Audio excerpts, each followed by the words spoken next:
2026년 건강보험료 폭탄. 아들 밑에 있었는데 이제 매달 15만원 내라니요? 안녕하십니까? 시니어 경제교실입니다.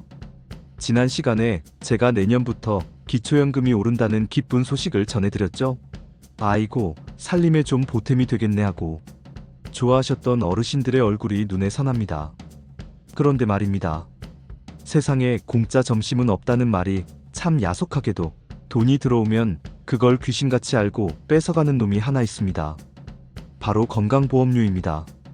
지금 이 영상을 보시는 어르신 중 절반 이상은 아마 자녀분, 그러니까 아들이나 딸 직장 건강보험 밑에 피부양자로 이름이 올라가 있으실 겁니다.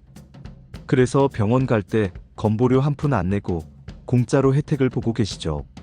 그런데 요즘 댁으로 날아온 우편물 중에 피부양자 자격 상실, 예정통지서 혹시 이런 무시무시한 편지 받으신 분 안 계십니까? 어르신, 이제 소득도 있고 재산도 있으시니 자녀 밑에서 나오세요. 이제부터는 어르신이 직접 지역가입자가 돼서 매달 보험료 내세요. 이런 청천벽력 같은 통보입니다. 이게 남의 일이 아닙니다. 내가 살고 있는 집값이 좀 올랐다고, 혹은 은행 이자를 좀 많이 받았다고, 심지어 지난번에 말씀드린 기초연금이나 국민연금이 올라서 하루아침에 건보료 폭탄을 맞을 수도 있습니다. 아니, 내가 평생 자식 키우고 세금 내고 살았는데 늙어서 병원비도 내 돈 내고 다니라고? 억울하고 분통 터지시겠지만 법이 그렇습니다. 화를 내기보다는 도대체 누가 쫓겨나는 건지, 그리고 만약 쫓겨나면 얼마나 내야 하는지, 줄이는 방법은 없는지 미리 알고 대비하셔야 합니다. 오늘 영상 정말 중요합니다. 매달 10만원, 20만원이 생돈으로 나갈 수도 있는 문제입니다.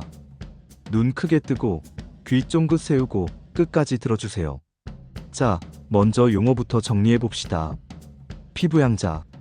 말이 어렵지만 쉽게 말의 등에 업힌 사람이라는 뜻입니다.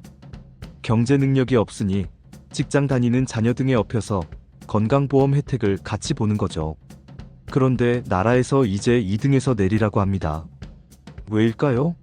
건강보험 곳간이 비어가고 있거든요. 그래서 조금이라도 능력 있는 어르신들은 이제 본인 돈으로 내세요라고 기준을 엄청나게 높여놨습니다. 도대체 어느 정도면 쫓겨날까요? 가장 중요한 기준 두 가지가 있습니다. 바로 소득과 재산입니다. 첫 번째 소득입니다. 이 숫자를 꼭 기억하세요. 연 2천만원. 1년 동안 벌어들인 돈이 2천만원을 넘으면 무조건 탈락입니다. 에이, 내가 무슨 1년에 2천만원을 벌어? 나 은퇴해서 월급 없는데? 이렇게 안심하시면 큰 코 다칩니다. 여기서 말하는 소득은 월급만 말하는 게 아닙니다.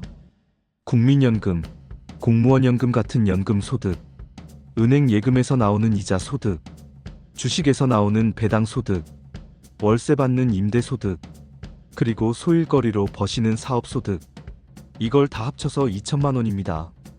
예를 들어볼까요? 매달 국민연금을 100만원 받으시는 어르신이 계십니다. 1년이면 1200만원이죠? 아직 2천만원 안 넘었으니 안전합니다. 그런데 이 어르신이 상가 조그만 거 하나 있어서 월세를 50만원 받습니다. 1년이면 600만원이죠? 합치면 1800만원입니다. 아직도 안전합니다. 아슬아슬하죠? 그런데 여기서 은행에 넣어둔 예금에서 이자가 1년에 201만원이 나왔다. 그러면 합계가 2001만원이 되죠? 단 1만원이라도 넘는 순간 자녀 밑에서 바로 퇴출당하고 지역가입자로 전환됩니다. 이 1만원 때문에 매달 10만원 넘는 건보료를 내게 생기는 겁니다. 정말 억울해서 잠이 안 오는 상황이 벌어지는 거죠.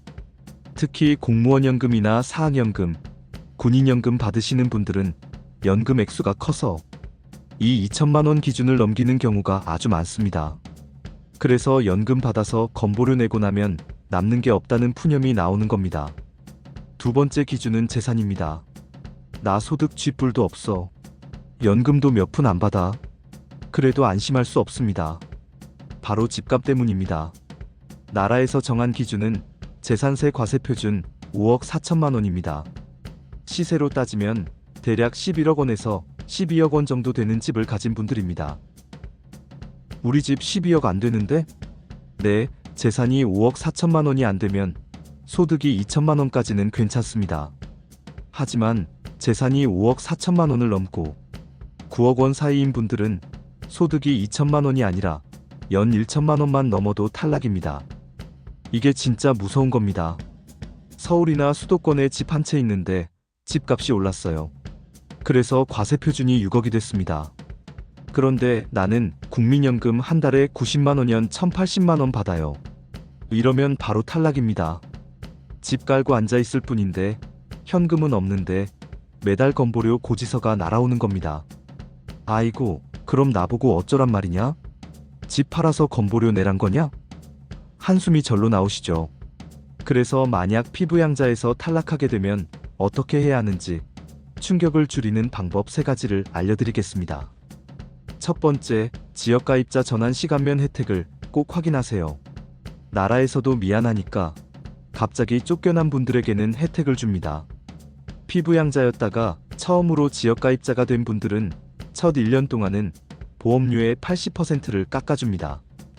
2년 차에는 60%, 3년 차에는 40%, 4년 차에는 20%, 이렇게 5년 동안 단계적으로 깎아줍니다.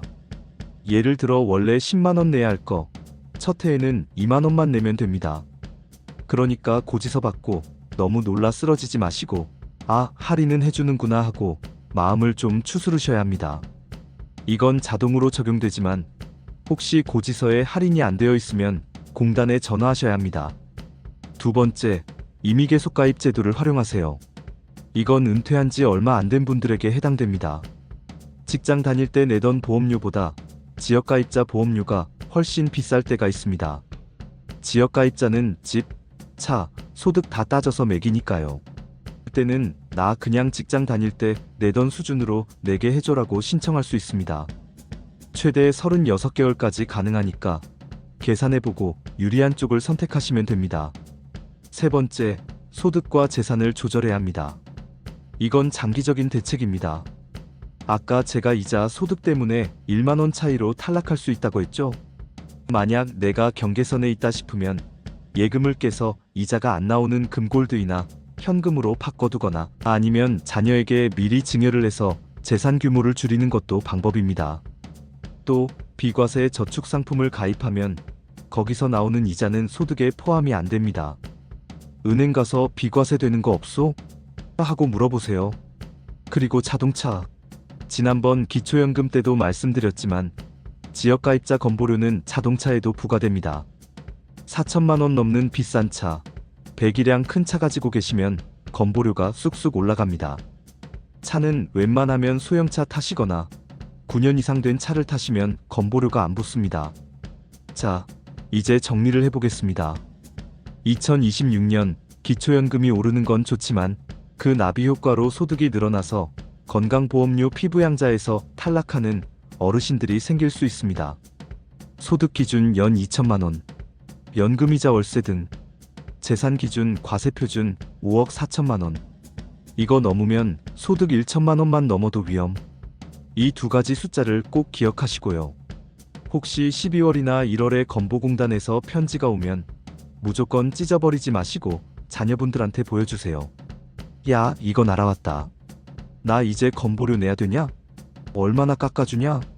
이렇게 물어보셔야 합니다. 그리고 너무 억울해하지 마세요. 건보료를 낸다는 건 반대로 생각하면 내가 아직 자식한테 손 안 벌리고 내 능력으로 살 만큼 재산이 있다는 증거이기도 합니다. 긍정적으로 생각하시되 아낄 수 있는 방법 할인제도 비과세 통장은 꼼꼼하게 챙기는 현명한 시니어가 되시길 바랍니다. 오늘 건강보험료 이야기 속이 좀 답답하셨나요? 하지만 모르면 당하고 알면 대비할 수 있는 게 경제입니다. 주변 친구분들에게 야, 이자 1만 원 더 받으려다 건보료 폭탄 맞는다더라 하고 꼭 알려주세요. 구독과 좋아요 누르시고 오늘도 건강 챙기시는 하루 보내십시오. 감사합니다.